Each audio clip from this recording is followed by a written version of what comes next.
പത്തനംതിട്ട തിരുവല്ല കടപ്ര പഞ്ചായത്തിലെ 1-ാം വാർഡിലാണ് ഞാൻ നിൽക്കുന്നത്. കനത്ത മഴയാണ്. ഈ കനത്ത മഴ കർഷകരെ സംബന്ധിച്ച് വലിയ പ്രതിസന്ധിയാണ്.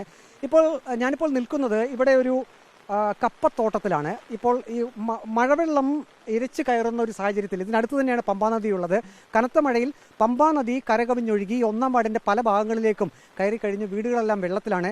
ഇപ്പോൾ ഈ കൃഷിയിടത്തിൽ കർഷകർ വിളവെടുപ്പ് ഇപ്പോൾ തന്നെ നടത്തുകയാണ്. കാരണം ഇനിയും വിളവെടുപ്പ് നടത്തിയില്ലെങ്കിൽ വെള്ളം കയറി ഈ മരച്ചീനി മുഴുവൻ നശിച്ചു പോകുമെന്നൊരു സാഹചര്യമാണ്. നമുക്ക് ദൃശ്യത്തിൽ കാണാം, അവർ ആ മരച്ചീനി മുഴുവൻ പിഴുത് ഒരു സൈഡിലേക്ക് മാറ്റിയിട്ടിരിക്കുകയാണ്. വെള്ളം പൂർണ്ണമായും ഈ കൃഷിയിടത്തിലേക്ക് കയറി കഴിഞ്ഞു. ഇനിയും നിങ്ങൾ കാത്തിരുന്ന് കഴിഞ്ഞാൽ വെള്ളം കയറി നശിക്കും. അതുകൊണ്ടാണ് പെട്ടെന്ന് ഇത് പറിച്ചത്. അതുകൊണ്ടാണ് പറിച്ചത്. ഇതിൻ്റെ ഉടമസ്ഥനാണ് ചേട്ടന്. ഇനിയിപ്പം ഞങ്ങൾ വെള്ളം കയറിക്കൊണ്ടിരിക്കുകയാണ്. ഇനിയിപ്പം ഞങ്ങൾക്ക് യാതൊരു നിവൃത്തിയില്ല. അതുകൊണ്ട് ഞങ്ങൾ ഇത് എങ്ങനെ രക്ഷപ്പെട്ടു പോകണമെന്നാണ് ഇത്രയും ഞങ്ങൾ ബുദ്ധിമുട്ടി ബന്ധപ്പെട്ടു. ഇനിയിപ്പം ഇത് പറിച്ച് കരയ്ക്ക് കയറി ഇനിയിപ്പോൾ ഇത് ആരും എടുക്കത്തുമില്ല. കാരണം എന്ന് പറഞ്ഞു കഴിഞ്ഞാൽ ഞങ്ങളുടെ നഷ്ടപ്പെട്ടതെല്ലാം ഞങ്ങൾക്ക് നഷ്ടപ്പെട്ടു. ഇനി വേറെ ഞങ്ങൾക്ക് യാതൊരു നിവൃത്തിയില്ല. ഇത് പാട്ടത്തിലെടുത്ത ഒരു സ്ഥലമാണിത്. ഇനിയിപ്പം ഞങ്ങൾ എന്ത് ചെയ്യും? ഇതിങ്ങനെ എല്ലാ വർഷവും ഞങ്ങളിത് ചെയ്യുന്നുണ്ട്. പക്ഷേ അത് എന്തായാലും സർക്കാർ സഹായിക്കണം. അത് മാത്രമേ ഉള്ളൂ ഞങ്ങൾക്ക് നിങ്ങളോട് പറയാനുള്ളൂ. യഥാർത്ഥത്തിൽ ഇവർ ഒരു മാസം കൂടി കഴിഞ്ഞ് ശരിക്കും വിളവെടുപ്പ് നടത്തുകയായിരുന്നുള്ളൂ. അപ്പോൾ വെള്ളം കയറിയതുകൊണ്ട് നിങ്ങൾ പെട്ടെന്ന് തന്നെ അല്ലേ? വിളഞ്ഞില്ല കപ്പ.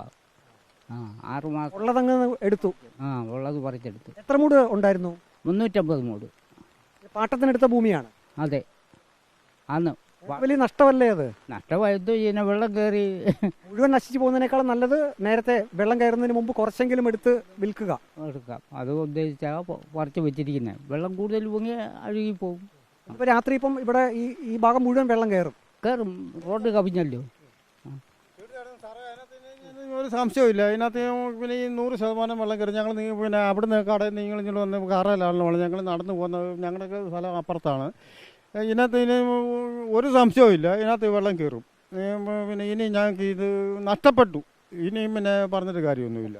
വളരെയധികം വേദനയോട് കൂടിയാണ് ഈ കർഷകർ പറയുന്നത്. കാരണം ഇപ്രാവശ്യത്തെ കാലവർഷം അത് കുറച്ച് നേരത്തെ തന്നെ എത്തി. ഇപ്പോൾ തന്നെ ഈ കടപ്ര പഞ്ചായത്തിലെ 1-ാം വാർഡിൽ എല്ലായിടങ്ങളിലും വെള്ളം കയറി കഴിഞ്ഞു. അതിൻ്റെ കൂടെയാണ് കർഷകരുടെ ഈ ഒരു ദുരിതവും. വീഡിയോ ജേർണലിസ്റ്റ് അജി കുടുംബനൊപ്പം reporter Praveen Purushothaman, in reporter, Pathanamthitta.